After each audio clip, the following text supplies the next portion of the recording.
Donc, dans le numéro ici, ça vous dit la somme des angles intérieurs d'un polygone régulier est 1080 degrés. Le côté de ce polygone mesure 1,5 cm. Quel est son périmètre? Donc, ici, vous cherchez le périmètre du polygone. Pour chercher le périmètre, à votre place, ce que je penserais à, hey, c'est quoi la formule du périmètre? Bien, la formule, c'est C fois N, ou N fois C.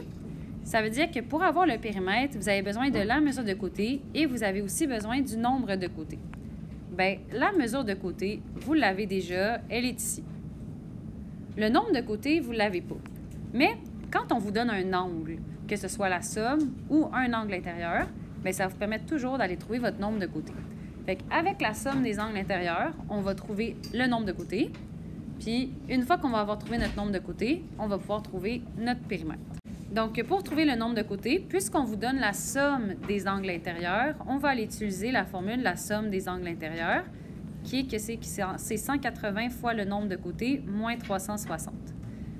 Bien, ici, ils vous disent que la somme des angles intérieurs, elle est de 1080. Fait que vous allez remplacer la somme par 1080, qui est égal à 180n moins 360. Vous voulez aller isoler le n. Donc, vous pouvez diviser chaque terme par 180, mais vous pouvez aussi commencer, si vous voulez, par faire plus 360 de ce côté-là, plus 360 de ce côté-là. À partir de là, vous cherchez le n. Donc, pour ça, vous allez diviser par 180 de ce côté-là, diviser par 180 de ce côté-là. Et ça nous donne 8 côtés. Ça veut dire que vous cherchez le périmètre d'un polygone régulier qui a 8 côtés, mais chaque côté mesure 1,5.